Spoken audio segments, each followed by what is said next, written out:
Fala pessoal, beleza? Que bom que vocês estão aqui para mais um vídeo, para mais um episódio da série Para Onde Eu Vou. Eu estou muito feliz pela sua presença aqui conosco, estou muito feliz também que você tenha acompanhado essa série, vocês estão aqui no canal, estão acompanhando, tenho certeza disso, fazendo comentários, recebo centenas de mensagens toda semana sobre essa série e eu estou muito feliz por estar promovendo essa ampliação de conhecimento com relação às igrejas no Brasil e no mundo. E nós já falamos com o pastor Flávio Martinez sobre a Igreja Batista, já falamos com o bispo Tarles Elias, e hoje chegou o dia de falarmos sobre a Igreja Metodista. E olha só, e a pergunta, como sempre, eu recebo de muitas pessoas: Rodrigo, para onde eu vou depois que eu descubro que eu estava numa denominação, numa religião, ou talvez, como muitas pessoas e nós falamos aqui, numa seita?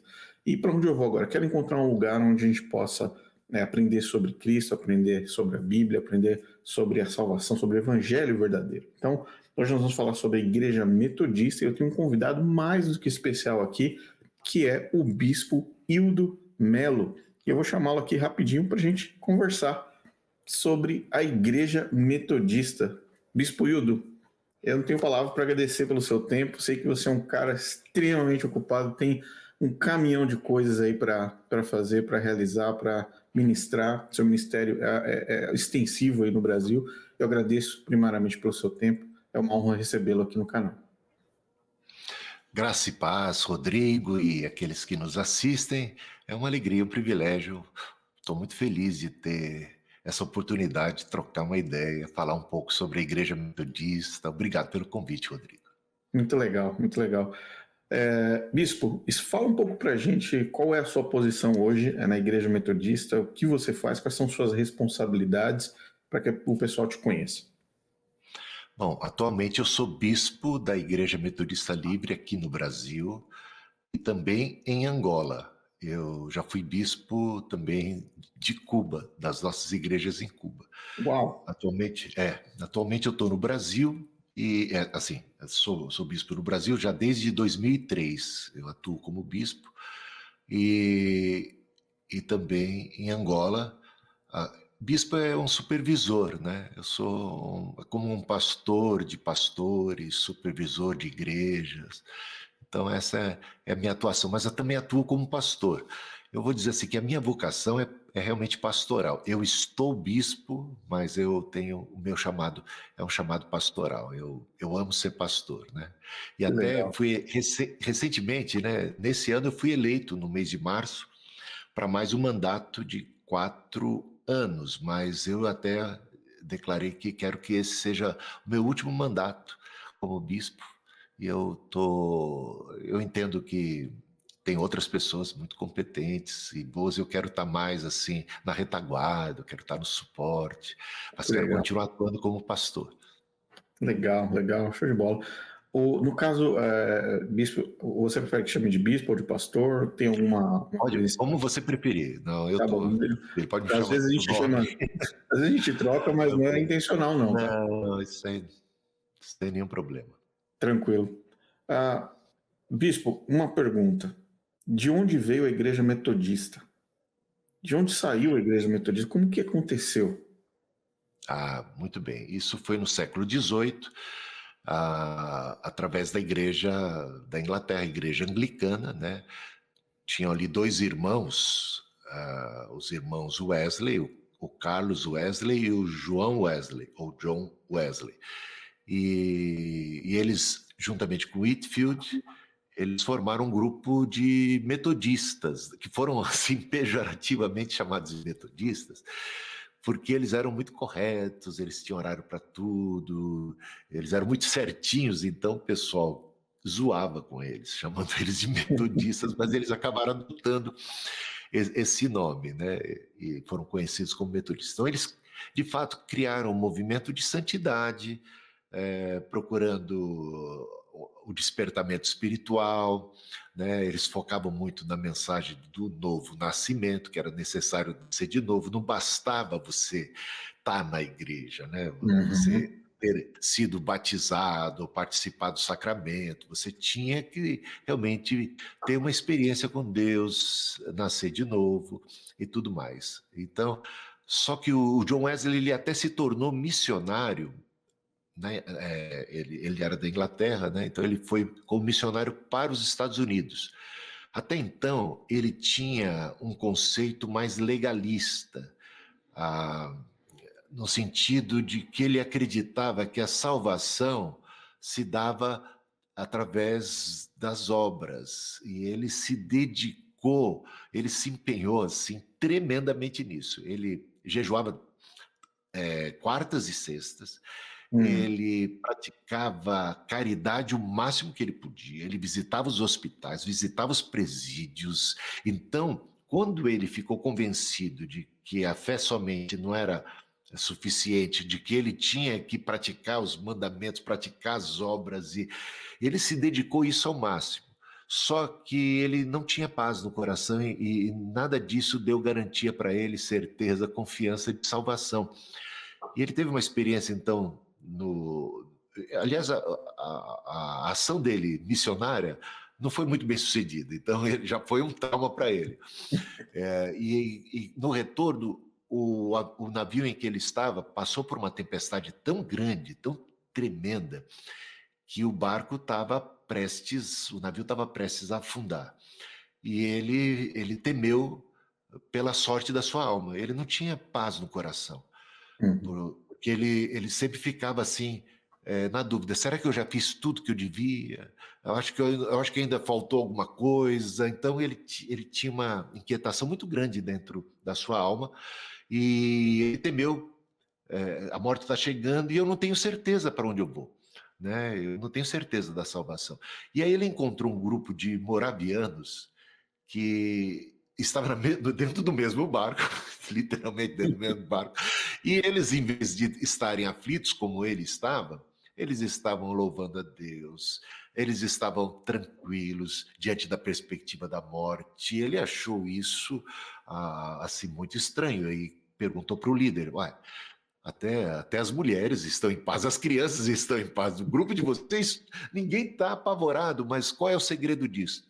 Não, é que nós somos cristãos. Ele falou: mas eu também sou cristão. E como é que é?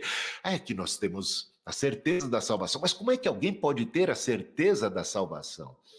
É porque a salvação está em Cristo Jesus, nos méritos dele, no perdão, na justificação que vem pela fé e não pelas obras. E ele ficou encafifado com isso. Isso não foi uma transformação ali imediata, mas a partir dessa experiência, o barco não afundou, ele regressou, ele passou a refletir mais e mais sobre todas estas coisas, sobre a salvação. E foi então que chegou o dia 24 de maio de 1738, quando ele mesmo, no seu diário, escreve que, muito a contragosto, ele foi para o culto da tarde. Ele não estava assim, foi mais por hábito, foi mais porque de alguma maneira ele achava que tinha que ir, mas não foi assim: alegrei-me quando me disseram vamos à casa do Senhor. Ele foi lá. Mas que bom que ele foi, porque chegando lá, o orador, ele estava lendo o prefácio de Lutero à epístola de Paulo aos Romanos, e que exatamente tratava da salvação pela fé, né? Pura e simplesmente pela fé, pelos méritos de Cristo, justificados, pois, pela fé. A gente é salvo pela fé e tal. E enquanto ele ouvia isso, o seu coração foi estranho. Ele coloca: meu coração foi estranhamente aquecido. E ele teve pela primeira vez a certeza que os pecados dele haviam de fato sido perdoados e de que nenhuma condenação havia mais sobre ele, e tudo por causa do que Jesus fez por ele.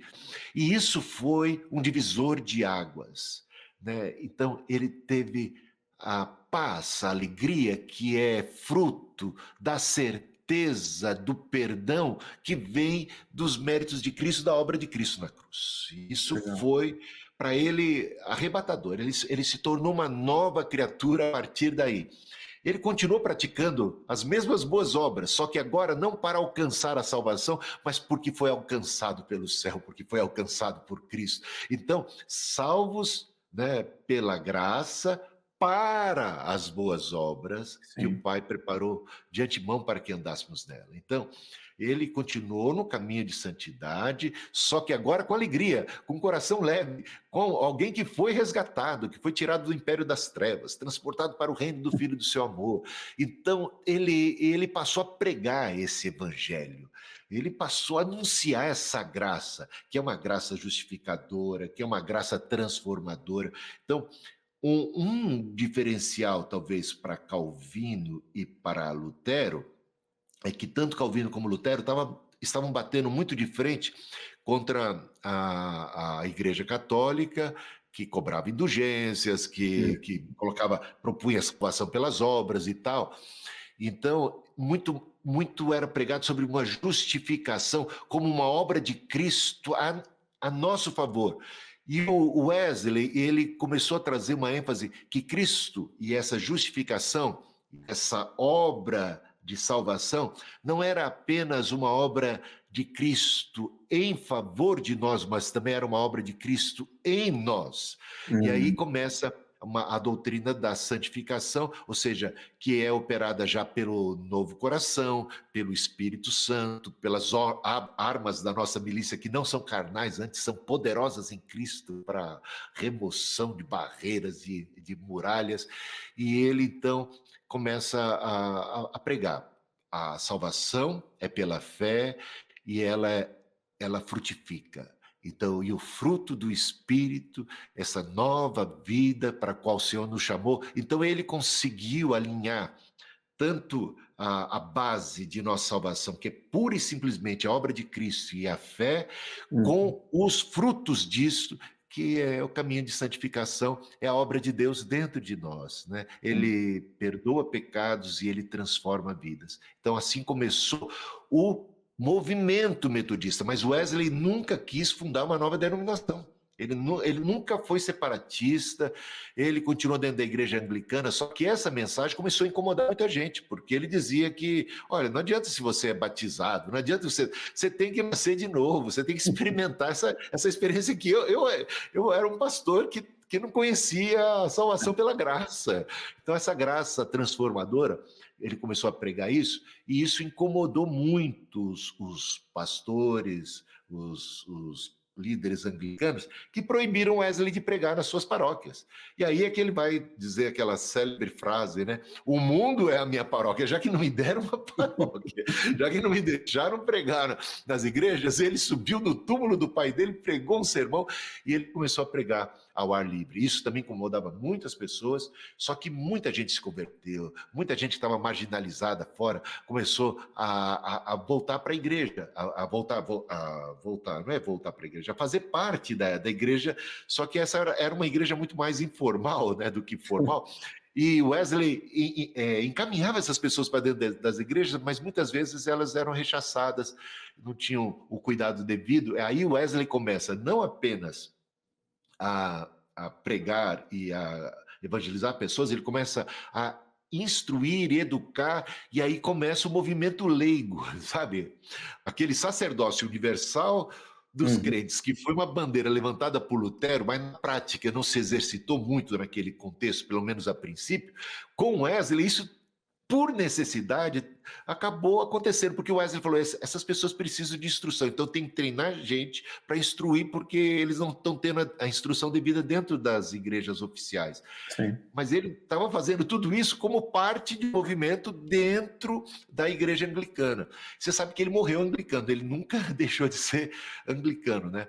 Ele não entendia que o metodismo precisava ser uma nova igreja. Vai acontecer nos Estados Unidos. É nos Estados Unidos que se institucionaliza a igreja metodista, que cresce uma barbaridade nos Estados Unidos.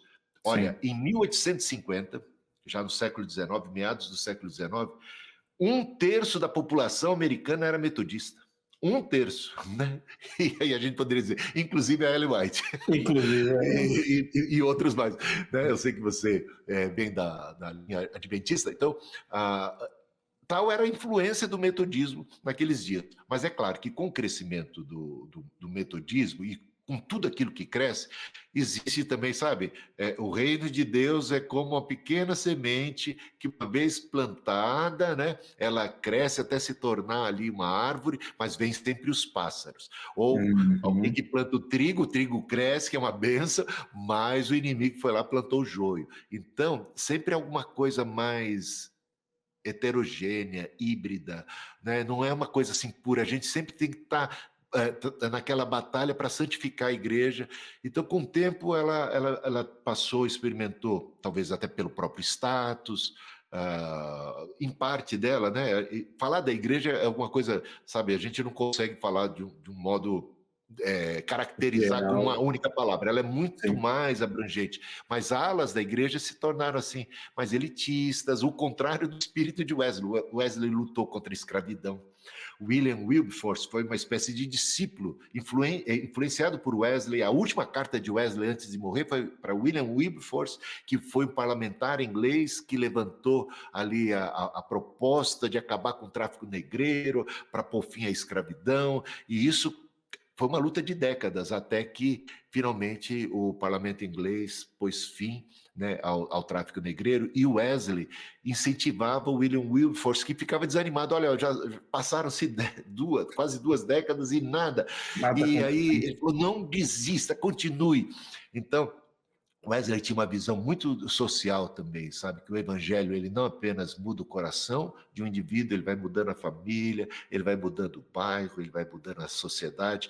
E onde tem treva, onde tinha a obra do mal, Wesley dizia assim, olha, aí está o nosso campo missionário, porque Jesus veio para desfazer as obras do diabo e nós somos enviados. Por isso que ele lutava para reformar as prisões, pelos direitos humanos, para melhorar para a questão das escolas. Ele começou a fundar escolas e lutar contra a escravidão, acabar com o trabalho infantil. Então, Wesley, ele trabalhou em todas essas linhas que ele entendia que era a santidade da igreja, que vai salgando o mundo. Então, a vossa missão é salgar o mundo, né?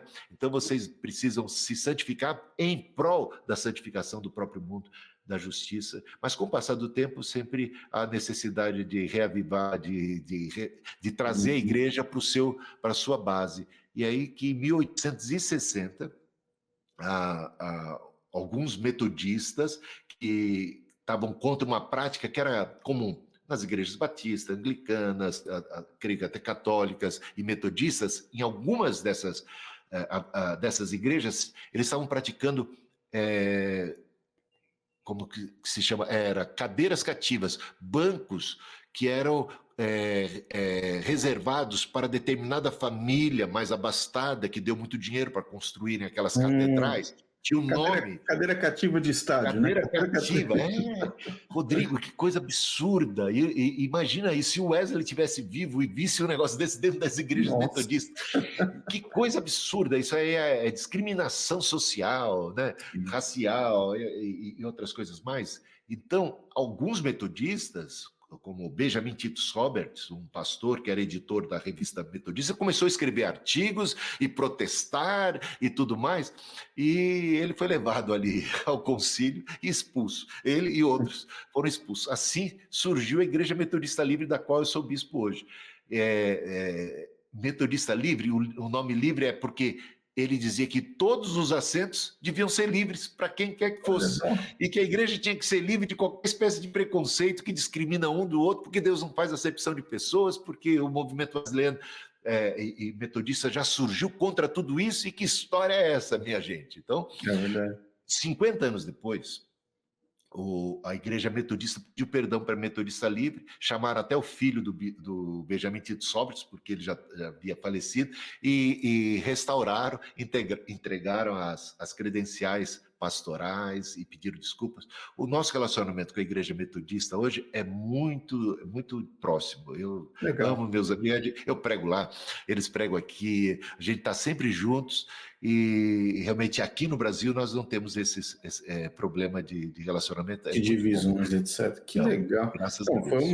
Foi uma aula de introdução. Eu não sabia de muita coisa que você apresentou, Bispo, e é interessante mesmo como o nascedouro do metodismo é um nascedouro de abertura para os povos, né? Da mensagem sendo aberta para as pessoas, de forma Isso. assim declarada. Todos têm acesso à graça de Cristo, sejam todos bem-vindos. Uma coisa importante nesse contexto, né? Importantíssimo. E exatamente como você disse, como a gente já mencionou aqui algumas vezes no canal, vocês que acompanham sabem, Ellen White e a família de Ellen White pertenciam à Igreja Metodista. Antes de entrar nas perguntas, pastor, porque a gente tem uma sequência de perguntas para um pouco mais numa sequência mais cronológica de como funciona, coisa mais técnica, né, do funcionamento, do mecanismo. Uma pergunta. A Igreja Metodista do século XIX, da qual Ellen White pertencia, e nós apresentamos aqui no canal, tinha um braço que eles consideravam metodistas que gritam, né? É. E eu tenho aqui livros aqui, eu posso mostrar para vocês, século XIX, 1820, 1800... Os originais estão aqui. Li a maioria deles, assim, de forma profunda. Mas eu ainda não consegui entender o conceito por trás desse movimento, desse braço dos metodistas que gritam. Você tem um insight sobre isso que você poderia compartilhar? Sim. Bom, vamos lá. Aquilo que eu te falei, tudo que cresce acaba crescendo para todo lado, tendo as suas deformidades e necessidades, né, de correção. O Wesley já trabalhava nos seus dias contra atitudes mais fanáticas. Sim, sim. Existiam experiências assim que, mesmo lá já nos dias de Wesley, experiências mais, a gente chamaria hoje mais pentecostais, né? Então, esse é bem o precursor do pentecostalismo, é realmente o próprio metodismo e o movimento de santidade, né? Aliás, Sim. ali na rua Azusa, né, o William Seymour, ele era um obreiro metodista, né? E ali na rua Azusa também, ali era uma igreja metodista, né? Ou seja, então é claro que não apenas metodista. Então, isso nasce nesse núcleo, principalmente dentro desse núcleo. Havia muito mais abertura no metodismo para as manifestações do Espírito Santo do que em outros lugares, até mesmo por ele ser mais um movimento, claro, um movimento do Espírito e tudo. É claro que quando a gente dá abertura para o mover do Espírito Santo, existem os excessos, né? Então existem grupos que vão se radicalizando e eu diria assim, destrambelhando um pouco, um tanto, né? E que precisa depois de correção. Enquanto Wesley estava vivo, ele botava a ordem na casa. Ele não deixava as pessoas se guiarem pelas emoções, pelo emocionalismo. Tem sermões de Wesley a respeito do entusiasmo. Isso era um termo que eles usavam, né? Sobre o perigo do entusiasmo. Tem frases de Wesley no seu diário, eu vou falar de cabeça, que ele diz assim, olha, tem dois perigos em relação às ações, às manifestações espirituais, manifestações que muitas vezes são atribuídas ao Espírito Santo e tal. Ele dizia assim que tem dois perigos. Um é você subestimar, simplesmente falar tudo é do diabo, tudo é da carne, é tudo, sabe? Você não dá nenhuma... Não observar aquilo com uma certa cautela, cuidado, porque pode ser que o Senhor esteja trabalhando ali, né? Sim. E ele dizia que o outro perigo é outro extremo, é você supervalorizar tais manifestações e acabar até se distanciando da própria palavra para dar voz às vozes dos espíritos, ou do espírito, e a gente tem que ter discernimento de espírito, é um dos dons que se faz muito necessário em todos os tempos, em todas as épocas. Então Wesley trabalhava muito nesse sentido. Agora, havia então no metodismo uma ala que já é precursora do pentecostalismo e que já tinha essa pegada aí um pouco mais, digamos... Vamos dizer assim, mais fanática, né? Mais exagerada. Isso também sobre influência, vamos dizer assim, do segundo grande despertamento que ocorreu bem, ali faz em parte. Nova York, aquele bojo todo cultural impactando as igrejas naquele período também. Impactando. E tem sempre aqueles... Porque você tem gente que está sendo... experimentando o mover do espírito, mas que é equilibrada, fica pautando tudo na palavra. Mas tem aqueles que destrambelham, que saem fora da palavra, né? E que acabam dando muito mais valor às suas experiências, né? Sim. Sabe? Então, essas vozes, ou essas revelações, ou essas visões, ou essas experiências, passam a ser o centro do culto. Passa a ser, sabe? E a palavra de Deus fica relegada a segundo plano quando muito, se não muito mais, né? Então é isso acontecia. Eu não sei dizer ao certo, porque realmente eu não sou especialista ali no metodismo ali do século XIX, o quão grande era esse movimento. Eu acredito que ele não era tão grande assim. Mais forte era a questão dos metodistas que estão ficando mais elitizados e aquela coisa que eu já te falei. Na Veja, tinha cadeira de cativa. tudo lá dentro, né? Não, eu entendo perfeitamente. E é interessante olhar por esse aspecto, porque me chama a atenção como foi a questão da saída dela da Igreja Metodista. Porque a Igreja Metodista, ela participava desse braço mais fanático, vamos dizer assim, né, daquele período. Existiam as campais e toda aquela questão, tudo dentro do contexto desse braço do metodismo.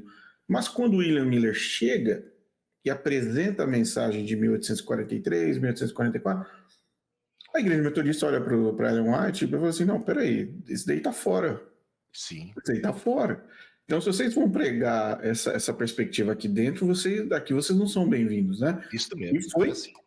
direto na lata, assim. Eles falaram assim, olha, aqui vai... E a irmã de Ellen White falou assim, não, eu não vou com vocês nessa, eu vou Ela permanecer, continuou metodista. continuou metodista. E isso foi bem interessante, esse posicionamento, porque eu falei assim, olha, é isso aí que o William Miller está pregando tá fora, não está alinhado com o que está na escritura. Esse ponto foi bastante interessante ser lembrado, né, pastor? Foi. Eu percebo. Então você já vê que tem uma base sólida do metodismo lá, que eles não iam Intolerável. atrás de todo vento de doutrina e tal. E até fazendo justiça, o movimento pentecostal ali do Seymour, ele não era tão extremado assim. Aquilo que a gente vê ali desses metodistas que gritam parece uma coisa assim mais fora da curva até. Né? Total, total. O pessoal ali apenas começou a crer que o batismo com o Espírito Santo era uma obra da graça distinta da justificação, distinta do novo nascimento, e alguns até chamavam de terceira obra da graça. Então, dentro do metodismo, começou a surgir aqueles que ensinavam que a inteira santificação seria uma segunda obra da graça. Então, o Wesley nunca pregou desse jeito, porque ele entendia que a inteira santificação... por exemplo, ele entendia que o novo nascimento... Ele não pregava dois batismos, como alguns seguidores depois de Wesley vão ensinar que existe o batismo que é de iniciação cristã, que é relacionado ao novo nascimento, e existe um outro batismo que é com o Espírito Santo, que dá a inteira santificação.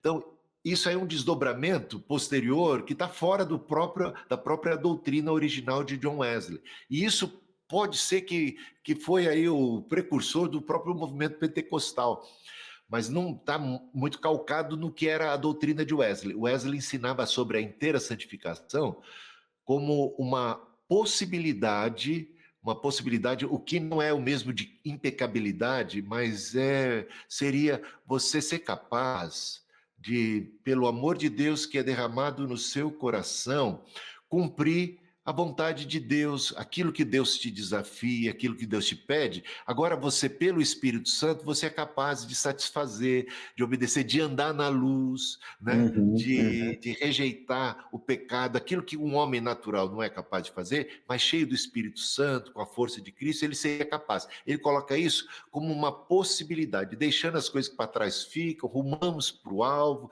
desembaracemos-nos do peso do pecado que tenazmente nos assedia, corramos para a carreira que nos está proposta, a vontade de Deus é a nossa santificação, porque até então o que era dito era que a santificação era uma utopia, uma coisa inalcançável, era só, sabe? Então ele falou, não, se Deus está pedindo, se isso está sendo proposto, em algum sentido isso é alcançável, como uma bênção de Deus, uma obra de Deus dentro de nós, algo alcançável nesta vida. Então, teria também um caráter que talvez pudesse ser experimentado por uma obra de plenitude do Espírito Santo, num episódio da vida, que dá um potencial para isso, mas que tinha sempre um desenvolvimento. Você vai crescendo na graça e no conhecimento do Senhor. Só que as pessoas pegaram, fizeram disso uma espécie de mística, então começaram a chamar isso de batismo com o Espírito Santo, e chegou no movimento pentecostal, porque tem duas alas do movimento da Assembleia de Deus, né? Tem uma ala que tem uma influência mais metodista e outra ala que tem uma influência mais batista. Você vai observar esses dois flancos, né? Ali na Azusa, na Califórnia, que eles começaram a chamar esse batismo com o Espírito Santo de terceira obra da graça. Só para você ter uma ideia. De terceira, porque entendia-se que a inteira santificação era a segunda obra da graça, a salvação, a justificação a primeira. Então eles começaram a dividir essas coisas dessa forma, dado a influência do metodismo e sempre um pouquinho de necessidade de correção, sempre há. Que existe, é natural. E principalmente numa igreja que, vamos considerar, nasceu num outro continente, depois passou para um novo continente, num contexto cultural completamente diferente, numa situação, vamos dizer assim, social, principalmente no começo do século XIX, onde, vamos dizer assim, estava se estabelecendo ainda um país, literalmente, em tantos aspectos aqui nos Estados Unidos. Então, tudo isso, de uma forma ou de outra, veio influenciar esse desenvolvimento, e que, no final das contas, se mostrou sólido, porque a Igreja Metodista está aí até hoje, e está influenciando pessoas até hoje de forma positiva, né? Que é muito bom, Bispo, excelente, essa introdução, excelente. Depois a gente volta um pouquinho mais, mas eu quero entrar nas perguntas, porque eu tenho certeza que a gente vai passar com elas aí bem tranquilo. Eu vou colocar aqui na tela para vocês também, para a gente ir conversando, a gente fica aqui na tela e aí você vai dando o seu insight, tá? De uma forma bem prática, são 13 perguntas, mas são perguntas bem simples, não precisa estender muito, porque é bem prática a questão, principalmente para as pessoas, são perguntas comuns que pessoas fazem no momento de transição. Eu estou saindo de uma igreja, um exemplo, igreja adventista, e agora estou aberto, passei por um período aí que existe natural enfim, né, detox, algum processo assim dessa natureza. Ok, estou olhando agora para a rua e estou vendo vários prédios, várias igrejas, com várias placas e nomes. E eu quero entender como funciona essa. Então, ela está agora na frente da igreja metodista e vem algumas perguntas. Pastor, bispo, teologia e crenças, para a sua igreja, quem é Deus, quem é Jesus e quem é o Espírito Santo? É muito interessante, boa pergunta, básica, né, elementar. A Igreja Metodista Livre, ela não possui doutrinas particulares, né? Ela não surgiu com revelações específicas, ela segue a linha principal, né, da teologia, da história.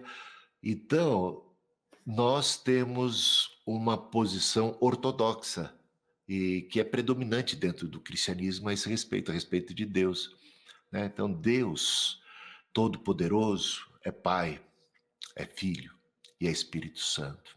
3 pessoas, né? 3 pessoas. Deus, então, um só. O Pai, o Filho e o Espírito Santo. Então, a ideia de que em Deus sempre existiu amor.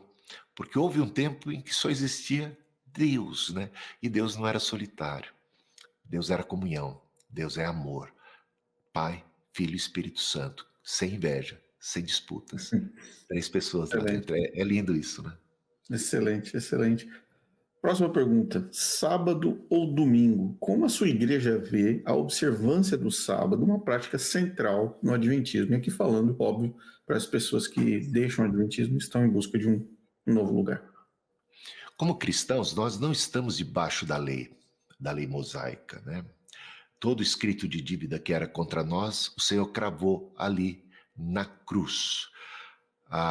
Houve até o primeiro concílio de Jerusalém para tratar sobre se os cristãos agora provenientes de outros países, ali do judaísmo, não judeus, se eles precisariam se circuncidar, guardar os mandamentos, guardar o sábado, não comer carne de porco, aqueles animais proibidos, seguir.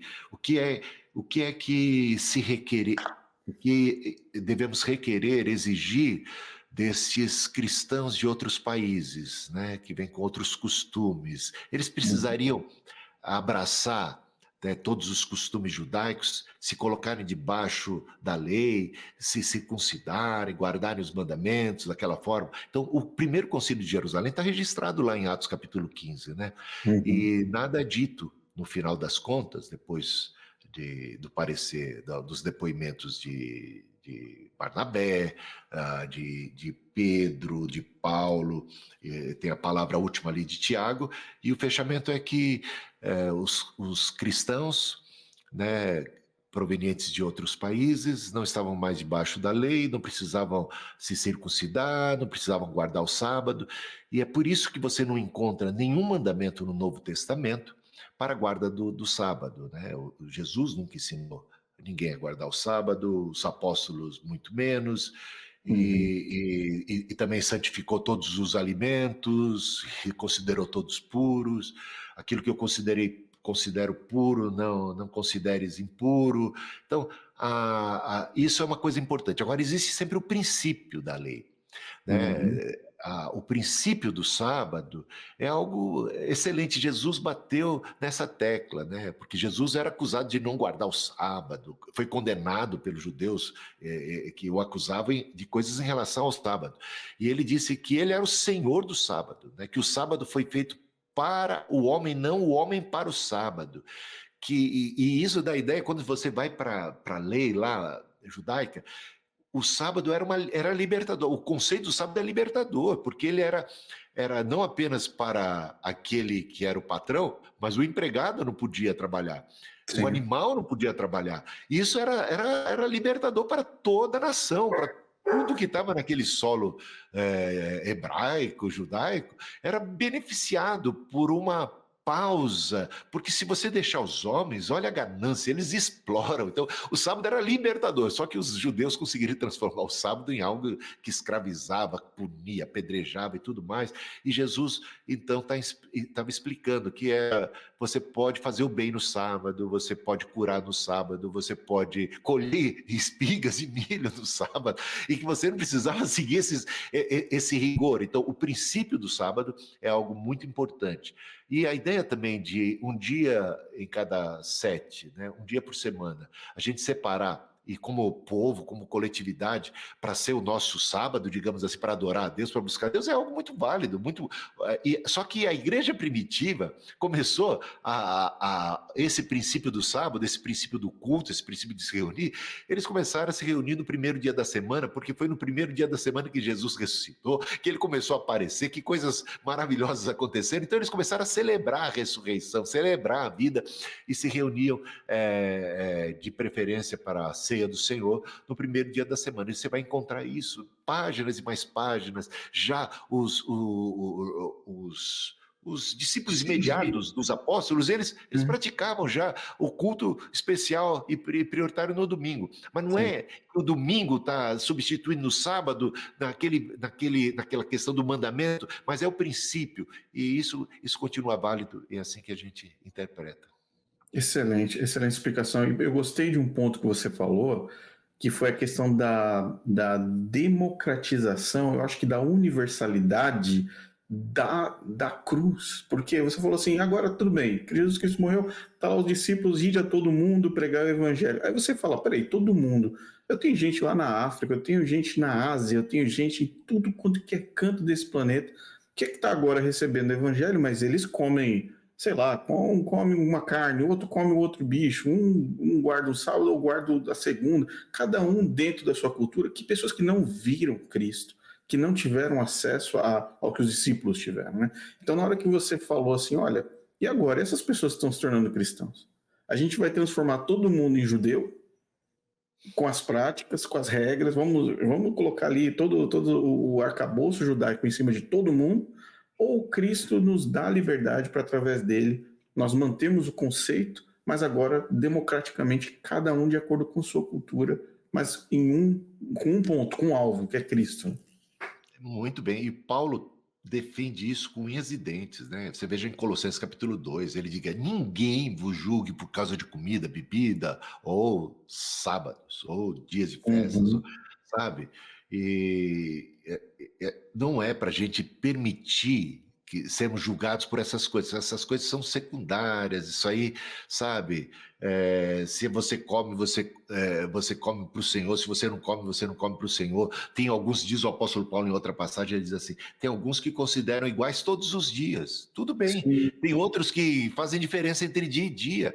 Eu não teria nenhum problema com meus irmãos aí adventistas, porque eles guardam o sábado e querem. Agora, eu tenho muito problema quando eles vêm e julgam a gente e dizem que é o sinal da besta guardar o domingo e que eles é que estão certos, são os únicos. Né?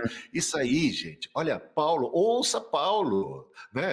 Eu acho que o pessoal está dando mais ouvidos a Ellen White do que a Paulo. Daqui a Paulo pouco. diz: ninguém vos julgue, não seja você o juiz dos outros, sabe? Por Sim, favor. excelente, excelente. Mais uma. Estilo de culto.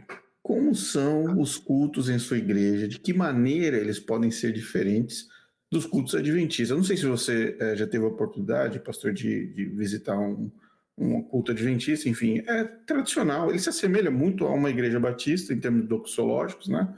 É muito, Sim. muito próximo. Como é o nome na igreja metodista? Olha, nós não somos muito litúrgicos. Existem metodistas mais litúrgicos, mais perto do anglicanismo, né?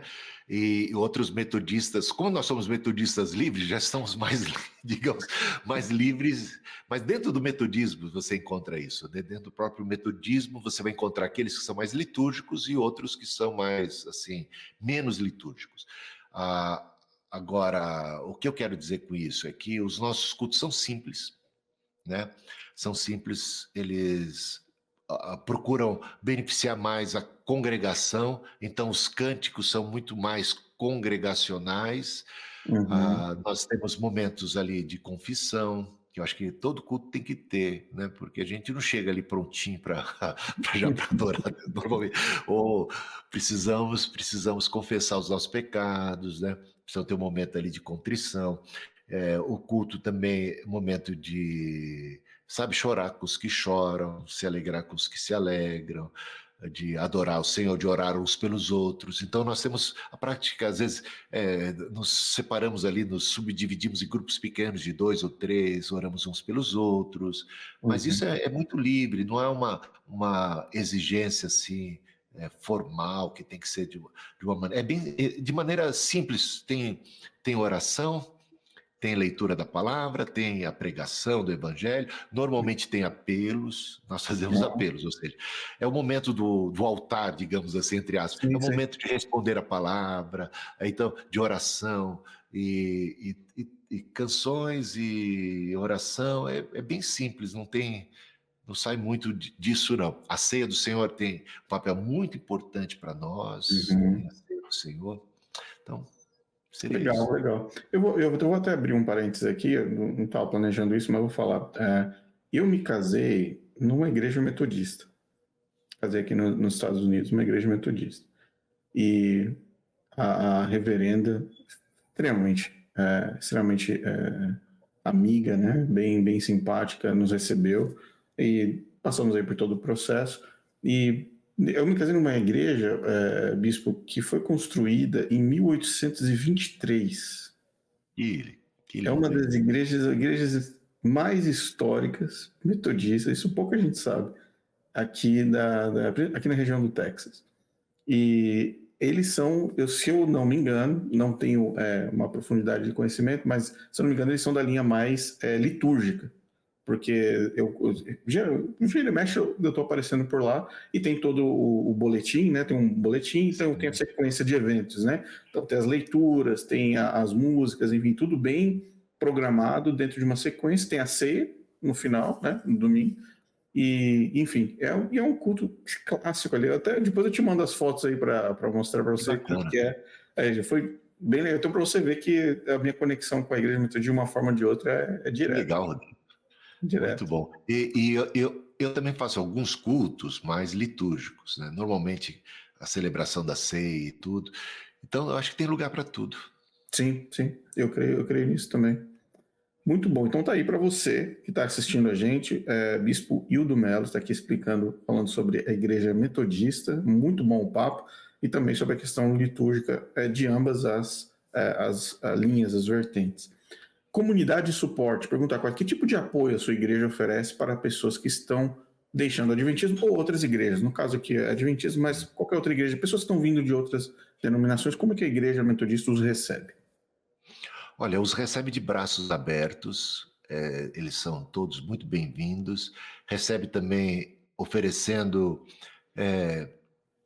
discipulado, respostas, abertura para trocar ideia, para conversar, para aprender, né? Uma coisa boa do metodismo, de John Wesley, que tinha uma frase que se tornou bem famosa na boca de John Wesley, é pensar e deixar pensar. Né? Eu sempre fui um jovem muito de mente mais aberta para o pensamento. Então, eu até no começo, quando eu estava com 16 anos, tive um despertamento espiritual, assim, voltei com tudo para a igreja, amando a Deus. Eu fui abordado por um testemunho de Jeová, que começou a botar minhoca na cabeça. Mas a minha abertura era tão grande para... Eu não estava, assim, embora eu tivesse convicção da minha perspectiva, eu estava aberto para ouvi-lo. Sim. E aí começamos até a estudar, queria entender quais são os argumentos e algumas coisas que ele dizia, né? Mexia comigo, eu falei, poxa, eu não rechaçava assim de pronto, eu vou estudar isso mais a fundo. Ia conversar com o pastor, e ele me orientava para ler outros livros, eu ia estudando. E aí eu comecei a ler mais e mais a literatura dos Testemunhos de Jeová, eu e um amigo meu, hoje também pastor, Nilson Campos. Ele é pastor e superintendente ali da região leste das nossas igrejas metodistas livres. Mas nós éramos solteiros, jovens, 16 anos de idade, mas sempre com a mente aberta para, você está colocando, você está propondo, vamos ver se é assim mesmo e tal. E chegamos naquela época, Rodrigo, a escrever uma apostila, uma espécie de livro, a gente chamava de livro, mas era uma apostila. Depois da nossa conclusão, os grandes e pequenos erros dos testemunhos de Jeová. Então, nós ficamos bem convictos. Mas você veja, abertura. Então, quando alguém chega, vamos conversar, vinde e arrazoemos, né? Nada podemos contra a verdade, senão pela verdade. Então, essa abertura de conversar, de você poder colocar para fora o que você pensa, os seus sentimentos, suas experiências, ouvir, crescer com você, e é isso aí, aprendendo uns com os outros, né? Eu acho que é por aí. Legal. Muito, muito bom, muito bom. Próxima pergunta. Ensinamentos bíblicos. Como a sua igreja aborda o estudo da Bíblia? E quais são os métodos de interpretação que são utilizados, né? Então, falando um pouco mais sobre o contexto adventista, óbvio, né? A igreja adventista apresenta que eles são sola escritura, mas de uma forma ou de outra, num dos votos colunais, né, da denominação, existe a autoridade de Ellen White sobre a igreja, sobre a interpretação também. No caso da igreja metodista, como isso funciona? E dando um exemplo, Wesley possui o mesmo peso, por exemplo, que Ellen White para os adventistas. Como que é a questão dessa Nem de relação? longe, nem de longe. Por mais que a gente ame a John Wesley, sejamos devedores a ele e o admiremos, né? A gente reconhece que ele era um ser humano que pisava na bola. Aliás, no casamento, na escolha lá da esposa, ele falhou feio, assim, né? Só teve dor de cabeça no casamento, não é um bom exemplo nessa área de escolha de parceiros, de família, né? Tal. Mas um homem correto, um homem com uma doutrina muito boa. O bom de John Wesley é que ele não inventava moda, né? Ele não trazia revelações, ele era uma pessoa, gente, com a base... Quem conhece John Wesley, você vai ver, ele é admirado pelos batistas, ele é admirado pelos presbiterianos, ele é admirado pelos anglicanos, ele é admirado pelos católicos. O Wesley era aliás, até o quadrilátero, você falando sobre método de teologia, tinha um quadrilátero wesleyano que seria o seguinte: as escrituras são o centro de tudo, é a única a fonte primária de nossas doutrinas, a palavra de Deus. Mas Wesley não desprezava a razão, ou seja, vamos usar o bom senso para a interpretação das escrituras sagradas, né? Sim. E também ele não desprezava a experiência, né? Porque eu acho que a gente também tem a nossa experiência, e ele pesava essas coisas. A experiência também tem o seu lugar, tem o seu valor, né?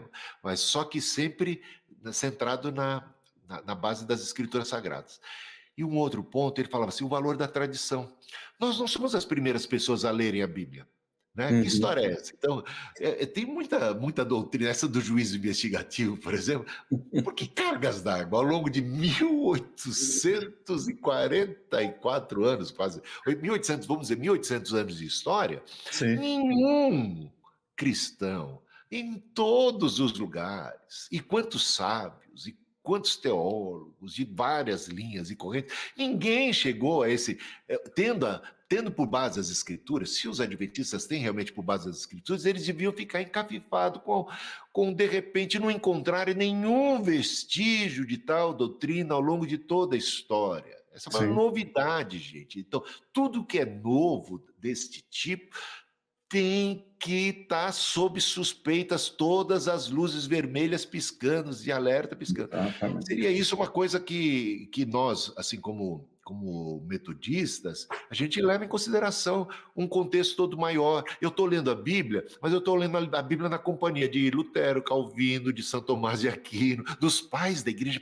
e o Wesley, ele priorizava aqueles 3 primeiros séculos. A gente deve dar uma atenção especial, porque eram as pessoas que estavam muito próximas, né, da origem da igreja primitiva, e tinham, sabe, eram, na grande maioria, muito conservadores de tudo aquilo que foi deixado, né? Aliás, são eles que vão definir o cânon das escrituras sagradas. Ou seja, vamos dar um prestígio, uma consideração, vamos considerar o que eles leram, vamos, segundo a nossa interpretação, segundo a nossa razão, segundo a nossa própria experiência, não vamos deixar isso sozinho, vamos levar em consideração a tradição e vamos trocar ideia, vamos interagir para poder ali surgir uma interpretação mais apropriada, mais pura possível. Essa seria uma dica bem metodista aí. Não, exatamente, porque é aquela coisa, eu vi uma frase muito interessante esses dias falando o seguinte: se alguém vier com uma revelação para você que já está revelado na Bíblia, ela é tecnicamente irrelevante, porque ela já está revelada. Mas se essa revelação trouxer algo que está diferente da Bíblia, ela é falsa. É Então complicado, hein? você fica numa situação complexa. E aí, enfim, dentro do contexto adventista, a gente sabe quão prático isso veio, infelizmente, a se tornar. Infelizmente. Né? Felizmente. Vamos lá. 6. Profecia e escatologia. Qual é a visão da sua igreja sobre profecias, escatologia, temas que são frequentemente enfatizados no adventismo? Bom, vamos lá. Eu vou falar, porque em questão escatológica, mesmo dentro do metodismo, você vai ter gente que é pré-milenista, vai ter gente milenista, vai ter gente pós-milenista, vai ter gente que é pré-tribulacionista, vai ter até quem é dispensacionalista, vai ter quem é, sabe, vai ter de tudo dentro do próprio metodismo. Eu sigo muito de perto John Wesley, ele era, eu diria assim, praticamente pós-milenista, mas com uma pitada considerável de realismo. Eu sei que, como a gente está falando aqui, complexo. muita gente, eu vou trocar em miúdos e vou falar o que a gente vê a respeito. Jesus falou sobre o reino de Deus mais do que falou sobre qualquer outro assunto. Esse foi o tema principal. Sim. Aliás, até naqueles dias em que ele ficou, depois de ressurreto, com os discípulos, o tema era o reino de Deus. Jesus não estaria falando sobre o reino de Deus e enfatizando tanto isso para um reino de Deus que só vai ter início, só vai acontecer depois da sua segunda vinda. Jesus estava muito preocupado em estabelecer um conceito sobre a natureza do reino de Deus, e ele disse assim, olha, não deem ouvidos quando disserem que o reino de Deus está aqui, que o reino de Deus está acolá, porque o reino não vai ser assim, o reino de Deus não se manifesta de modo físico, o reino de Deus está no meio de vós. Né? Então, ele fala sobre um reino de Deus que tem uma característica, a princípio, a priori, espiritual, que está dentro de nós. A semente do reino foi plantado em nós. Nós, cristãos, já recebemos o Espírito Santo, que é o penhor da nossa herança. Nós já somos novas criaturas, aquilo que Deus está fazendo novas todas as coisas em Cristo Jesus, e um dia teremos novos céus e nova terra, nós já somos uma antecipação do futuro de Deus.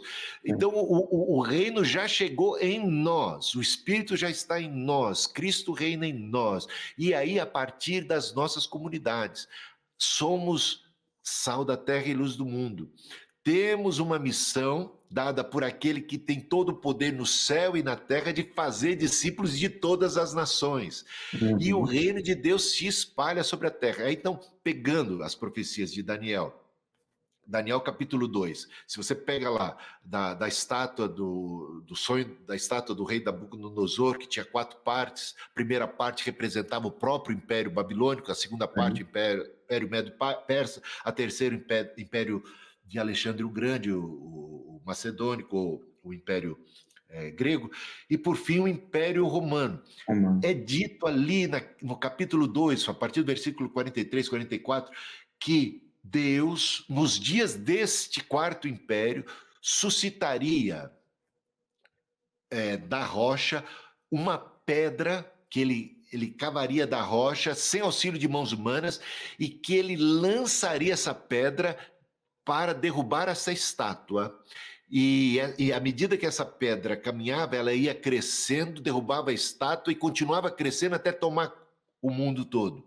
Como as águas cobrem o mar, o conhecimento da minha glória há de encher toda a terra. Jesus estabeleceu a igreja e disse: as portas do inferno não prevalecerão contra ela.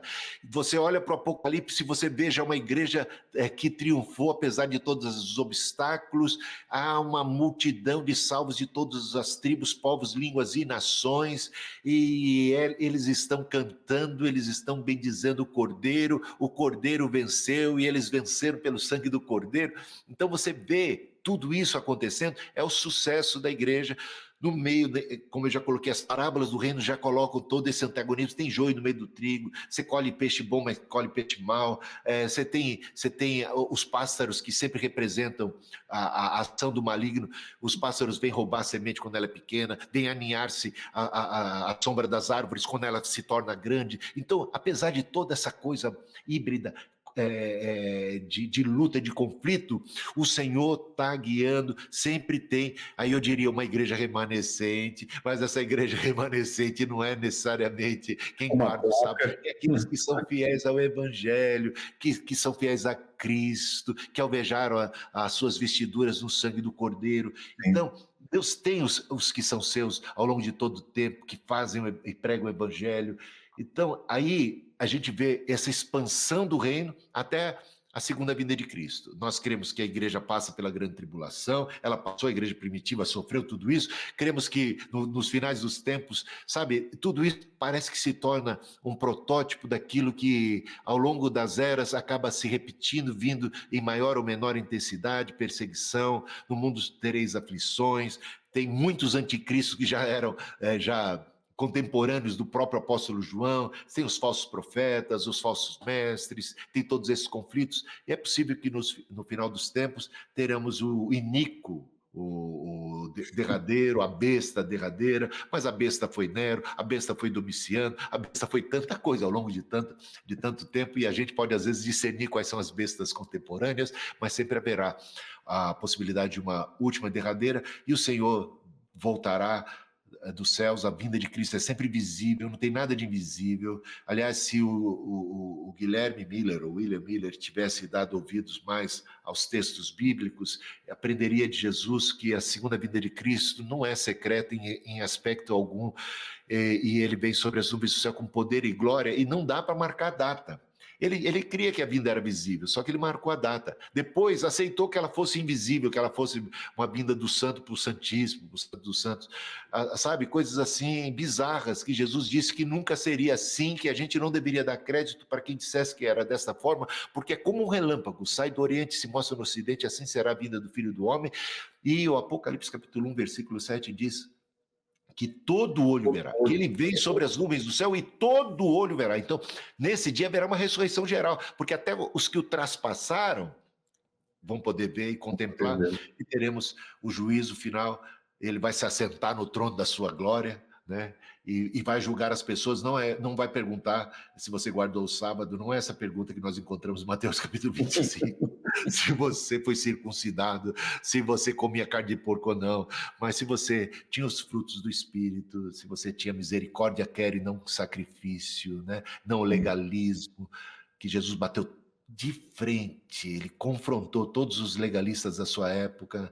Não abrace o legalismo, abrace a misericórdia, abrace a graça que nos alcançou. Somos filhos dessa misericórdia, desse perdão. Então não vamos olhar para os outros com desdém, com sentimento de superioridade. Nós não somos melhor do que ninguém. Nós somos alcançados por essa graça, esse perdão que é extensivo. O mesmo Deus que nos amou, o mesmo Cristo que derramou seu sangue, o mesmo sangue que nos perdoa os pecados, é propiciação pelos do mundo inteiro. Vamos pregar o evangelho, vamos fazer a nossa parte, vamos arrebanhar as pessoas para esse aprisco do Senhor. O reino do Senhor, amém, glória a Deus, glória a Deus, glória a Deus.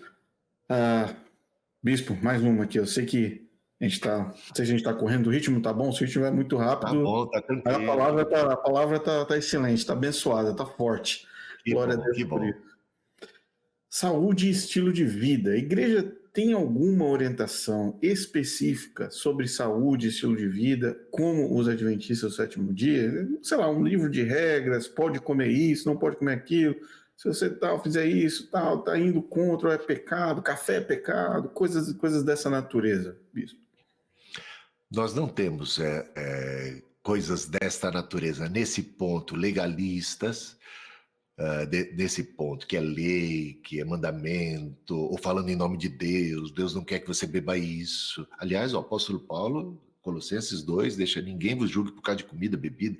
Aliás, Jesus disse, aquilo que contamina o homem não é o que entra, é o que sai da boca e tal. Então a gente é tranquilo em relação a isso. Embora achamos que o bom senso é muito importante. Evitar glutonaria, evitar a embriaguez, procurar alimentos que sejam mais saudáveis, mas isso não como uma regra, como um princípio, né? Olha, a ciência está aí, né, ao nosso dispor, informações preciosas a respeito de alimentos que são prejudiciais e gordura trans e essas coisas que a gente deve evitar. Ou seja, a gente tem esse benefício, a gente não precisa dizer Deus falou, não, Deus está nos falando. Eu gosto muito do livro de Provérbios, o Rodrigo e todo mundo aí que está acompanhando. Como é que começa o livro de Provérbios? Exaltando a sabedoria, mas ao mesmo tempo dizendo que essa sabedoria, ela está gritando, ela está clamando, ela clama nas praças, ela clama nas ruas, nas vielas, em toda parte, ela quer nossa atenção. É Deus. Deus dá para nós um monte de dica. Deus nos fala, mas ele nos fala de múltiplas formas, ele nos fala através da criação. O que pode se saber de Deus já está revelado aí na revelação geral, né? Deus, se a gente for sensível à voz de Deus, à voz do Espírito, a gente vai ver Deus falando através da ciência também, do bom senso, de orientações. Então a sabedoria está clamando, e de repente quando a gente não dá ouvidos, uma vida saudável, a não ficarmos aí sem atividade física, saudável, cuidado com o estresse, cuidado com o trabalho, não respeitar o princípio do sábado, do descanso, da pausa, sabe? Tudo é importante na vida. A paz de Deus, não usufrui essa paz de Deus que o Senhor nos deu, essa alegria, esse fruto do Espírito que é alegria. E ficarmos ansiosos, aflitos, angustiados, comendo mal, uma vida sedentária. E, gente, nós estamos cavando a nossa própria sepultura. Então, sem entrar em regras específicas, tudo isso que está ao nosso dispor, toda essa sabedoria, é algo que nós recomendamos, sabe? Vamos vacinar. Na época de vacina tinha aquela disputa, a gente estava lá, não, vacina é uma bênção de Deus. Olha, se muitos tivessem sido vacinados, não teriam pego essa doença, não teriam morrido, sabe? Graças a Deus pelas vacinas. Pessoas, às vezes, que não foram vacinadas ficaram com problemas, paralisia, com outros males. E você vê que benefício trouxe a vacinação quando ela se disseminou em relação ao Covid-19. Então, muita gente contra a ciência, muita gente vê demônio em tudo. Então, isso aí é complicado. Sim, esse ponto que você falou é muito importante porque a cultura, principalmente o Brasil, eu aqui nos Estados Unidos, a gente ouviu tanto o Brasil sendo usado como exemplo de vacinação no mundo. O Zé Gotinha, toda aquela Foi? situação. A cultura no Brasil, o brasileiro está acostumado a se fazer a preventiva, né? E não fazer aquela que vai remediar apenas, né? É Então, verdade, foi isso um exemplo. Então, eu vi muitas pessoas, eu tenho aqui vídeos para reagir, infelizmente, né? De cultos dentro da igreja adventista, onde os próprios pastores iam lá e falavam, não se vacinem. Outros pastores falavam, olha, isso aí provavelmente é o sinal da besta. já pensou? Nos púlpitos, pastor. Eu tenho os vídeos aqui da igreja americana adventista. Então, Triste. houve todo tipo de bagunça, enfim, de visões estranhas, né, com relação a esse fato. Mas é o que você falou, bom senso em todos os aspectos. Saúde é bom senso, né? E é preventivo também para que a gente Muito viva bom. bem. Exatamente, pastor, exatamente. Legal. Usei a palavra ecumênicas aqui, mas está errado, viu, pessoal? Eu sempre falo isso porque eu preciso trocar esse PowerPoint, mas não é ecumênica, é relações entre igrejas, interdenominacionais, tá? Eu Sim. deixo isso claro para as pessoas não entenderem de forma equivocada. Sua É, igreja participa de diálogos ou atividades interdenominacionais com outras denominações cristãs? Como é essa relação aí da questão da igreja metodista? Então, aí tem o batista, aí tem o presbiteriano, tem o adventista, tem como é que acontece essa relação entre as igrejas, pastor?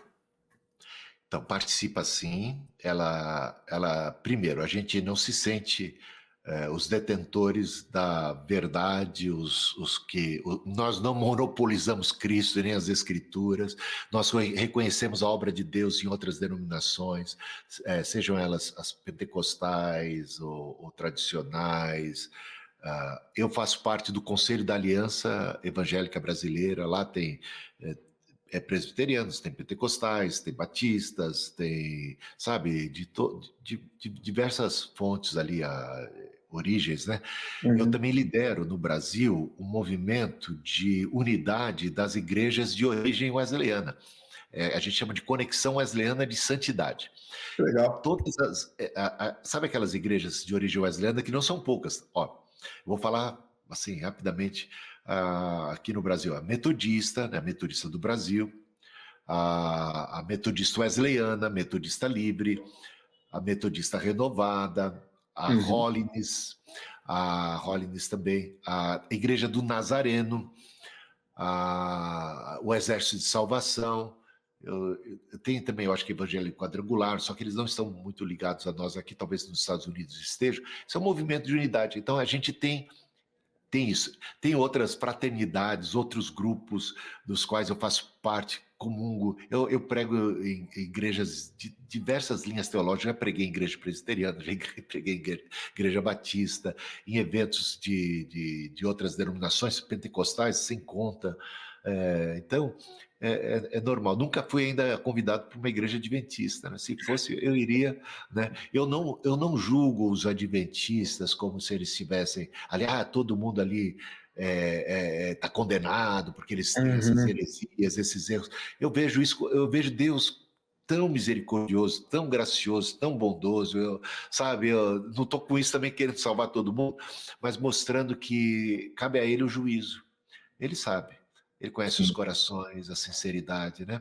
Então a gente está aqui não é para demonizar pessoas que estão assim, mas talvez chamar atenção para o erro, né? Para que eles possam abrir os olhos, possam enxergar de uma outra perspectiva. Às vezes estão muito bitolados, ficaram muito num condicionamento, né? Fechados. É muito importante quando a gente abre um pouco o coração e começa a congregar e conviver e ter amizades com pessoas de outras confissões, você vai enxergando a obra de Cristo neles. Porque a gente Sim. às vezes só pensa que só Cristo só está aqui, né? Aí de repente você vai ver Cristo trabalhando ali, acolá, e aí você fala, puxa, realmente, o Senhor é maior, né? O Senhor é O que você falou, nossa, o que você falou agora foi exatamente uma coisa que me falaram um tempo atrás. Falou assim, um rapaz, se eu não me engano, ele continua adventista. E ele falou, entrou em contato comigo, elogiou o conteúdo e tal. Falou assim, eu discordo de você em vários aspectos tal, mas eu agradeço aí o que você está fazendo. Alguns pontos realmente me trouxeram atenção. Mas ele falou assim, que o que mais chamou a atenção dele foi um rapaz do trabalho evangélico, ele não citou a igreja, mas ele falou assim, olha, ele me chamou para distribuir alimentos, parece que era um tipo de um banco de alimentos, alguma coisa assim. Ele falou assim, fomos lá tal, e esse rapaz começou a falar de Jesus para mim. E ele falou assim, ó, eu tô tô quieto, tô na minha, né? Eu tava só ouvindo o que ele tava falando. E ele falou assim, cara, me impressionou, porque eu vi Cristo Que bom. naquele. Aí que isso cria um ponto de interrogação tão grande, bispo, na cabeça de um adventista, você não faz ideia. Porque você fala assim, ah, peraí, como é que ele pode estar falando uma coisa e ele não está congregando no meu meio, no meu centro de congregação? E ele fica assim, tipo, como assim? Como é que você prega? Você pregou igual o meu pastor está pregando lá no povo. Sim, é possível, porque a família, a igreja de Deus, a igreja de Cristo, ela é muito maior, ela é muito ampla, né? Que bom. Excelente, excelente. Pastor, mais uma aqui, vamos lá, vamos avançar, que eu não quero roubar muito o seu tempo. Educação e formação de fé. Quais os recursos educacionais e de formação de fé a sua igreja oferece? E aí, nesse aspecto, são escolas, né? Ou escolas de teologia, ou universidades, coisas dessa natureza.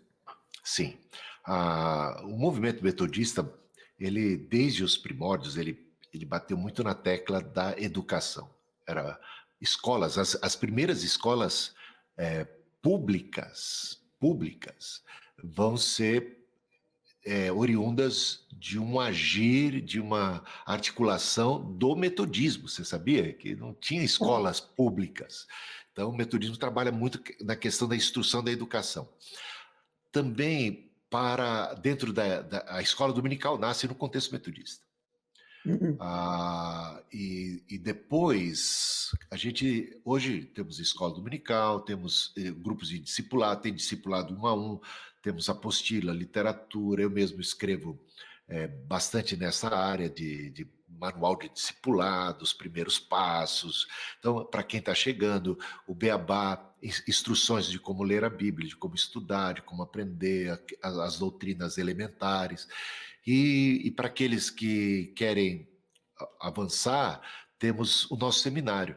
Nosso seminário realmente está muito bom, ele está ótimos professores e alcançando muita gente para a formação de líderes, para a formação de evangelistas e pastores, pastoras, e a gente trabalha muito nessa área de instrução e vai avançando. Aí depois também você fez o bacharel em teologia, você pode depois fazer um mestrado, depois você pode fazer um doutorado, para aqueles que vão mais para a área acadêmica e que querem se aperfeiçoar cada vez mais. Temos Muito tudo isso bom, aí. muito legal, legal. Geralmente, vamos dizer assim, um curso de teologia clássico em 4 anos, seriam 4 anos mais mestrado, seria isso? Sim, o meu bacharel foi de 4 anos. Hoje a gente tem cursos também, por exemplo, de menos tempo, né, para determinado propósito. Então, para cada propósito ali, você tem um curso específico. Então, tem curso de 2 anos que vai te dar uma boa formação teológica elementar, básica, suficiente para você já estar realizando muitas coisas, né? Tem curso de 3 anos e, normalmente, para alguém se tornar pastor da Igreja Metodista Livre, a gente leva em consideração, por exemplo, o chamado que aí é a igreja local que trabalha muito, é o pastor que está ali, é aquela liderança que vai reconhecendo então, e apresenta essa pessoa para uma comissão que vai acolher, né? Aí ele tem que fazer determinadas matérias e depois tem que cumprir toda uma exigência acadêmica, e ao longo de 3, 4 anos, normalmente, é que essa pessoa vai estar apta para ser aprovado, porque ele tem provas que são, por exemplo, experiência dos frutos que ele dá no ministério, da sua maturidade, do seu caráter, e tem também toda a questão acadêmica dele cumprir todos aqueles requisitos, e aí satisfazendo tudo isso, provando o seu chamado ao longo desse tempo e tal, ele poder ser aprovado por um concílio, né, recomendado por todo mundo e Seguir se o tornar ministério. ali o ministro do Evangelho. Excelente, excelente, muito bom. Então tá aí, tem alguma universidade, algum local que você queira recomendar, Bispo, para as pessoas que estão assistindo, um ponto de encontro aí para estudar, mesmo que seja esse curso mais curto, né, de 2 anos? Aliás, esse curso que a gente está dando, ele está operando muito hoje no EAD, desde da pandemia. Então, você pode estudar e fazer. Tem alunos de outros países, Angola, e outras áreas de todas as partes do Brasil. Então, o Seminário Bíblico Wesleyano. Deixa o meu e-mail aí depois para eles, o Uhum. meu telefone, ou do Seminário Bíblico Wesleyano, deixa eu ver se eu pego aqui, e você Eu já, pode... eu já coloco na tela aqui, deixa eu procurar aqui no Google, Legal. Seminário Bíblico Wesleyano. Seminário Bíblico Wesleyano, olha, o WhatsApp é 55, que é do Brasil, né? Mais 55, 11 95607 95607 9200. Você fala com o João Bessi, que ele é o secretário do seminário, tá? Com Legal. preço muito promocional, assim, sabe, não tem nenhum interesse econômico, é missão mesmo, e pessoal, os professores são excelentes. Só tem um lá que sou eu ali, que dou aula lá, que é meia boca, uma coisa. É Você por isso que a gente aproveita. está recomendando já, pastor, já para garantir. Tá aí, vê se está correto. Então, Seminário Wesleyano, né? É seminário bíblico Bíblico. wesleyano. Tem o bíblico Seminário no meio. Bíblico Wesleyano. Bíblico, E ok. você pode fazer por EAD o curso completo e faz um teste, né? Provar ou seja, experimenta para ver se é bom. Faz o teste, chega lá. Legal, muito bom. Então, ó, você que está assistindo, tá aí o WhatsApp e o nome Seminário Bíblico Wesleyano. No website é wesleyano.com.br, tá? Para quem quiser mais informações, eu deixo aqui na descrição do vídeo para você poder acompanhar depois. Legal, pastor, estamos chegando no final já. Pergunta número 10. Participação da comunidade. Como os membros podem se envolver e participar ativamente na comunidade da igreja? E essa pergunta é uma pergunta mais do âmbito do voluntariado, talvez, ou, enfim, se envolver com a igreja. Aqui tá bom, cheguei na igreja, gostei, quero fazer parte. O que eu posso fazer? Como é que eu posso colaborar dentro da comunidade? Olha, eles são incentivados a colaborar. Aliás, a igreja é uma igreja do povo de Deus. Ali você faz parte, você já vai se enturmando. Então, tem diversas atividades, diversos ministérios, né? Então, a igreja é muito aberta para isso, muito aberta a reuniões, estudos, eles participam, eles perguntam, eles já vão sendo instruídos. Aí você pode servir nas áreas da ação social. Nossa igreja às vezes tem creches, tem, sabe, trabalhos sociais. Agora mesmo a gente está levantando como que roupas e itens de higiene pessoal e alimentos não perecíveis, coisas assim, para levar lá para o pessoal do Rio Grande do Sul. Estamos também junto em parceria com a Aliança Evangélica ali investindo, aportando, dando doações para poder aliviar ali o sofrimento dos que padecem. Então, seja na área social, seja na área da evangelização, seja na área da missão, seja na própria estrutura de organizar, de fazer, tem discipulado de mulheres, de jovens, tem todas essas atividades Muito bom. e todo mundo deve se envolver, porque a igreja somos nós, né? Exatamente, exatamente, legal. Então tem espaço para todos os dons, todos os talentos dentro da Todos. igreja, que legal, muito bom. Isso é bom, importante porque sabe como que é? No caso do Adventismo, a igreja é movida 99% por voluntários, né? Então é bom ter. A pessoa Não sai tem de lá como já ser de diferente. cultura, né? Não tem como ser diferente, né? Aliás, isso vem já de John Wesley, né? O sacerdócio universal de todos os crentes, tendo que, não podendo, sabe, o papel do pastor é mais de treinador de um time. O time é que entra em campo, né? Ele vai instruindo, orientando, ele tem experiência e ele também tem que ter um olhar assim de técnico mesmo. Opa, a sua função, você cabe bem nessa, sabe? Eu acho que o seu chamado é esse aqui. Então, o olhar clínico, Legal, né? É bacana isso. muito bom, muito bom. Vamos lá, bispo, mais uma. Acho que a gente falou um pouco sobre isso quando você falou sobre o livre pensamento, né? O livre Sim, pensar, a questão, né? sim, Abordagem de dúvidas e questionamentos. Como a sua igreja lida com as dúvidas e questionamentos teológicos dos membros? Então surgiu um membro aí com uma dúvida, um questionamento. Ah, pastor, acho que não é assim. Eu li bem aqui, eu estou achando que o senhor está errado, ou que a igreja está. Existem situações, é óbvio, né? Mais muito. incisivas, existem situações menos incisivas, né? Como funciona isso? Olha, eu fui um jovem cheio de dúvidas, ou seja, como eu acho que é interesse. Se uma pessoa demonstra dúvida, eu já vejo isso com bons olhos, porque ele tem interesse, né? Ele quer saber, ele quer a verdade, ele não compra o pacote completo. Então eu acho isso lindo. Eu incentivo isso. Eu tenho duas netas, uma de 10, outra de 8 anos, que elas fazem as perguntas mais difíceis que você pode imaginar. Eu acho isso maravilhoso. Elas, sabe, elas querem saber, então, olha, todos são muito bem-vindos com as suas dúvidas. Ser parte da Igreja Metodista Livre não é concordar em absoluto com tudo que o pastor diz, com tudo que o pastor pensa. A gente tem abertura, né? Existem crenças, eu diria, crenças que são mais fundamentais, elementares, mas mesmo em relação a elas, toda a paciência do mundo com alguém que ainda está caminhando, né? A gente tem pessoas que são oriundas do espiritismo, ou da Seixoroye, outro vem de qualquer outra confissão, budismo.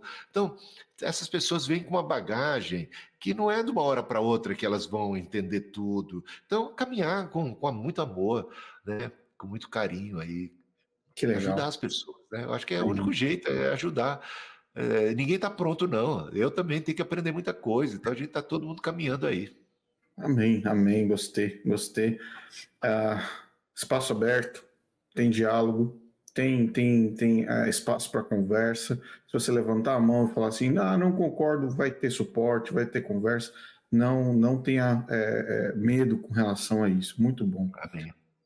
Crianças e jovens, como a igreja atende às necessidades espirituais das crianças e dos jovens, pastor, nesse tempo que nós estamos vivendo? Olha, fundamental. Eu fui uma criança na casa de Deus. Eu louvo a Deus pelos professores que eu tive quando criança. Isso marcou a minha vida, fez toda a diferença. Eu tive uma fase ali na adolescência dos 13 aos 16, que eu não era nem mais criança, nem era, assim, da juventude, e eu acabei ficando meio desenturmado, deixei de frequentar, mas ainda lia a Bíblia todos os dias e ainda orava, Senhor, não me leve nessa situação. Cara, o temor do Senhor ainda estava dentro de mim, e com 16 eu tive aquele despertamento, que eu voltei com tudo, até comentei alguma coisa a esse respeito aí. Então, puxa, como é fundamental a instrução das crianças. E os jovens hoje estão muito dispersos. A pandemia fez muito mal para os jovens, no modo geral, né? Então a gente tem uma batalha com a juventude, há muitas ofertas, tudo hoje é muito fácil. Então, ensinar essas crianças a lerem, ensinar Uhum. essas crianças a pensarem, ensinar elas a adquirirem o hábito da leitura. Os jovens hoje, sabe, não tem mais, eles não estão se aprofundando como deveriam, né, nos assuntos, pegando o boi pelo chifre, Uhum. abraçando a fé, realmente querendo saber e crescer. Então, nós precisamos de um despertamento entre os jovens e trabalhar muito com crianças e preservar, instruir, preparar, porque os desafios dessa nova geração, eles são diferentes dos da minha geração, que já era difícil. Eu digo que nos dias de hoje está mais difícil ainda, e é muita graça, muita misericórdia, e ajudar, discipular, caminhar, instruir e ajudar a pensar.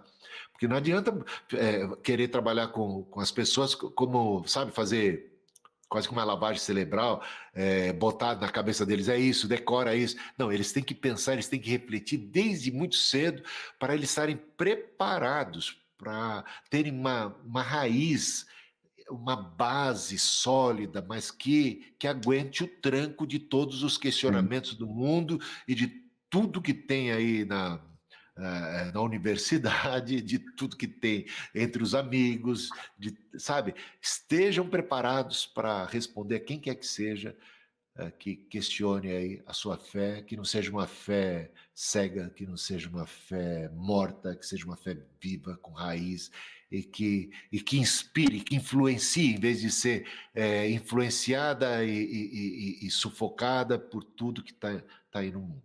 Sim, sim.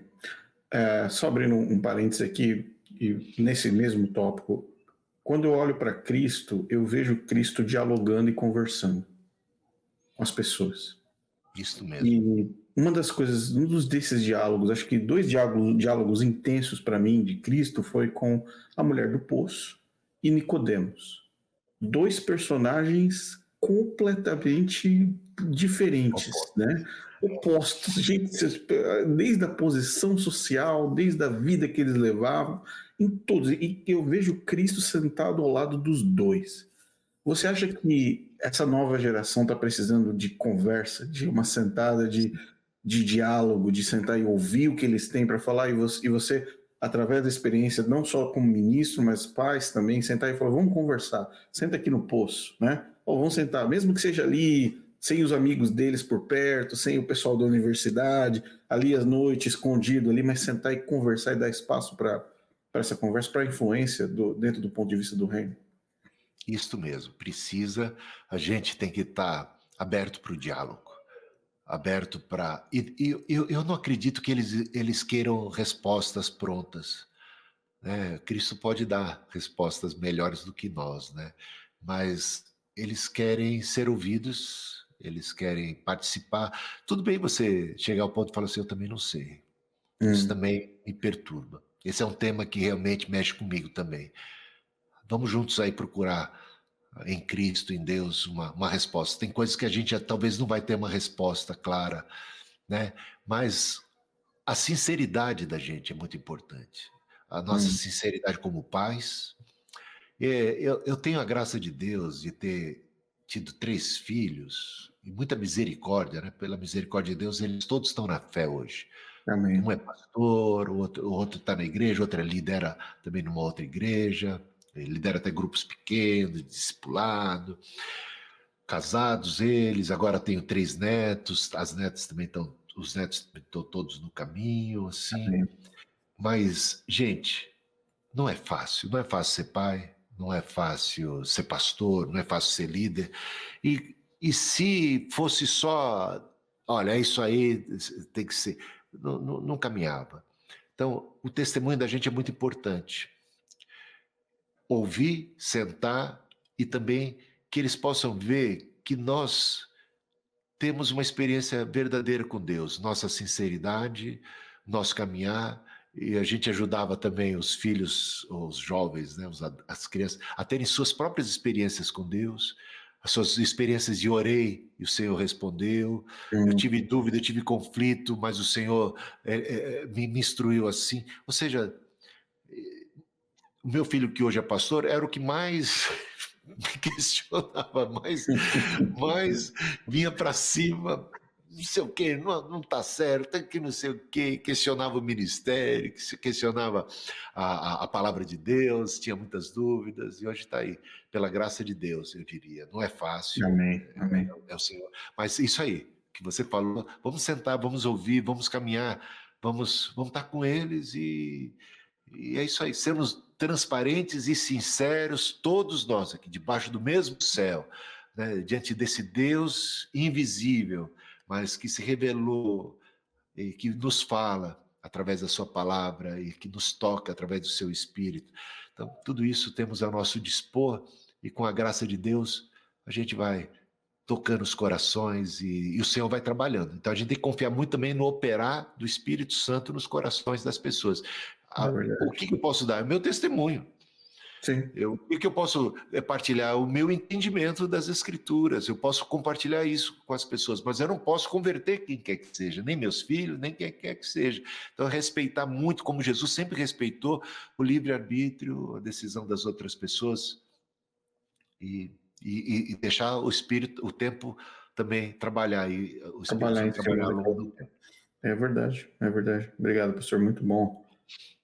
Última pergunta, transição e acolhimento, né? Que conselho você daria para alguém que está considerando deixar o adventismo para se juntar à sua congregação?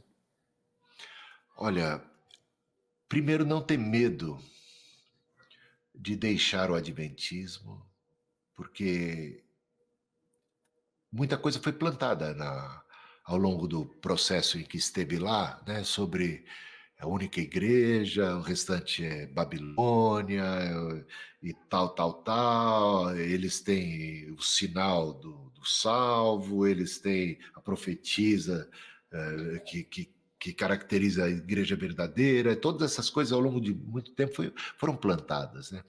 Isso pode dar um certo receio de, olha, venha conhecer. Você vai ser bem recebido, com suas dúvidas, com seus dilemas, e vai estar no meio de gente como a gente, e também tem suas dúvidas, seus dilemas. Você não vai encontrar um lugar perfeito. Aliás, não existe nenhuma igreja perfeita, tá? Então, quem tem essa ideia de idealização da igreja acaba sendo uma pessoa sempre frustrada. Você vai lidar com uma realidade de gente de todo tipo dentro das igrejas, né? Então, mas você é bem-vindo e vamos estudar juntos a Bíblia, vamos trocar ideia, crescer, aprender, né? Novos horizontes, novas perspectivas, um novo olhar, mas despreconceituoso, sem vir com uma bitola para dentro do texto, deixar a Bíblia falar e não chegar já gritando para ela e querendo que ela apoie as suas, sei lá, os seus conceitos. Ideias pré-formatadas, né? Sim, sim, sim. É isso aí. Pastor, dois pontos finais. Um ponto que também é importante ser mencionado com relação a dízimos e ofertas. Como funciona esse sistema de dízimos e ofertas na Igreja Metodista? Olha, é a mesma coisa, não é uma lei. O dízimo não é uma lei sob a qual os cristãos estão debaixo. Mas o dízimo é algo muito sábio, né? O princípio do dízimo é excelente. Se você olhar bem, quer dizer, é igualitário, né? Todo mundo vai dar uma porcentagem, todo mundo vai dar o mesmo em termos do significado disso. Quem ganha muito vai dar 10% do muito, quem ganha menos vai dar 10% do menos. Então, o princípio eu acho muito sábio, muito correto, e nós adotamos o princípio do dízimo, mas na nossa igreja tem gente que não dá dízimo, e nem por isso é excluída da denominação, né? A gente entende que a igreja precisa ser sustentada, e a igreja somos nós. Se aquilo, por exemplo, a igreja, ela trouxe um benefício para nós, né? Cristo plantou a igreja, ela tem uma missão. Então, nós estamos aí comprometidos com essa missão, então vamos sustentar essa obra.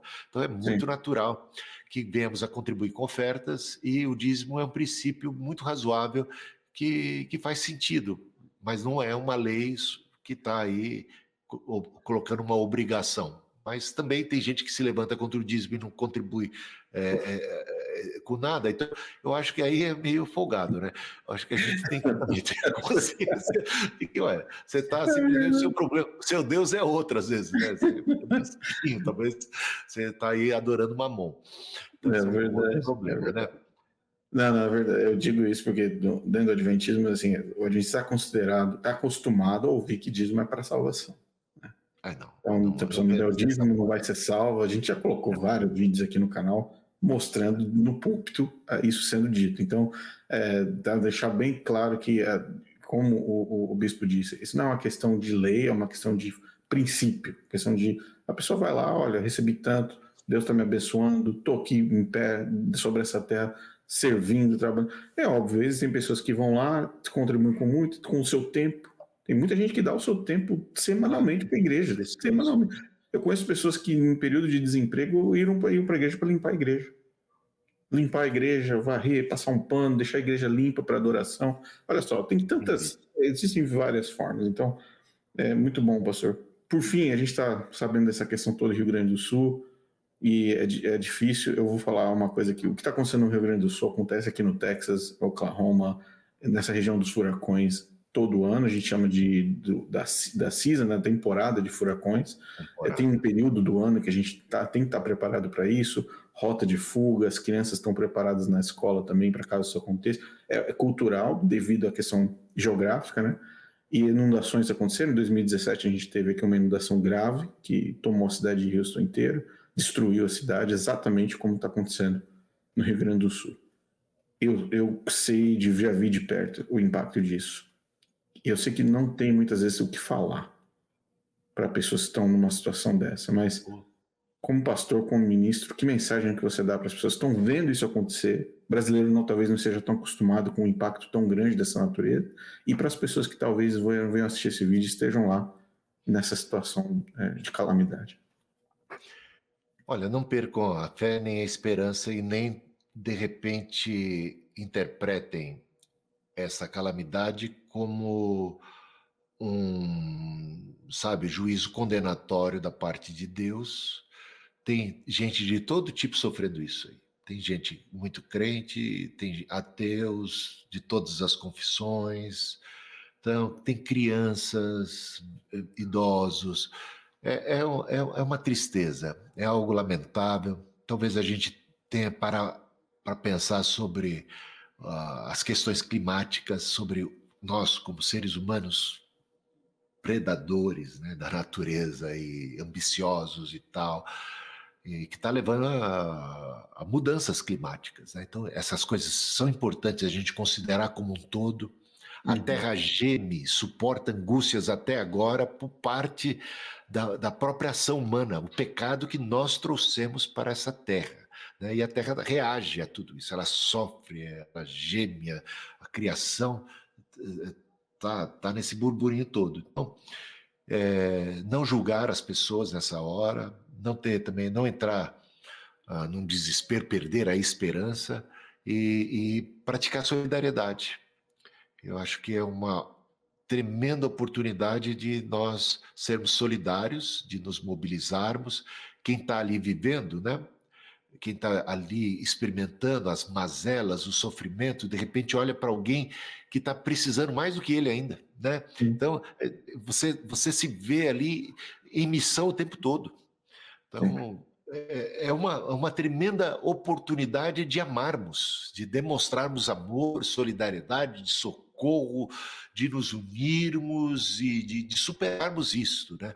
E com a graça de Deus as águas vão baixar e vocês vão reconstruir. E a gente já viu isso acontecendo ao longo de toda a história, né? Cidades que foram destruídas pela guerra, por tantas tragédias e mazelas, e um povo que se levanta das cinzas, né? E com a graça de Deus, seja a bênção de Deus sobre vocês, confortando, animando. Essa não é a página final, né? Esse é um capítulo da história. E com a graça de Deus, vocês vão experimentar tempos muito melhores. Amém. Glória a Deus, glória a Deus. Bispo Hildo, não tem nem palavras para agradecer. Muito obrigado. Essa 1h30 aí de conversa foi muito boa. Eu aprendi muito sobre metodismo que eu não sabia. Coisas assim que são importantes para que a gente entenda o contexto. Eu creio sim que a Igreja Metodista tem um papel a ser feito nessa terra, nesse planeta, e para influenciar as pessoas para o reino. Eu creio muito, agradeço a Deus pela sua vida, pelo teu ministério, e oro a Deus para que Ele abençoe a sua família como um todo, seus filhos, seus netos, sua esposa, e que a igreja ela continue crescendo com sucesso, com poder sobre a graça e expandindo, é claro, né, a extensão da palavra de Deus para todas as pessoas. Muito obrigado pelo seu tempo, uma honra recebê-lo aqui no canal. Eu que agradeço, um convite honroso, foi muito bom estar aqui com vocês, poder compartilhar, abrir o coração, trazer aí algumas informações importantes sobre o metodismo e parabenizar você pelo canal, pela sua maneira de procurar ajudar pessoas que, como você, um dia, né, esteve e hoje estão, talvez, precisando de uma melhor instrução, tá? de algo que traga uma libertação da lei, né? Temos a redenção em Cristo Jesus, né? Para as boas obras, mas salvos pela graça. Tá bom? Bem lembrado, pastor. Bispo, muito obrigado. Galera, mais um episódio aqui para vocês da série Para Onde Eu Vou. E esse foi o Bispo Hildo Melo, da Igreja Metodista Livre no Brasil. esclarecendo aí para a gente todos os pontos. Espero que tenha sido uma bênção na sua vida e até a próxima.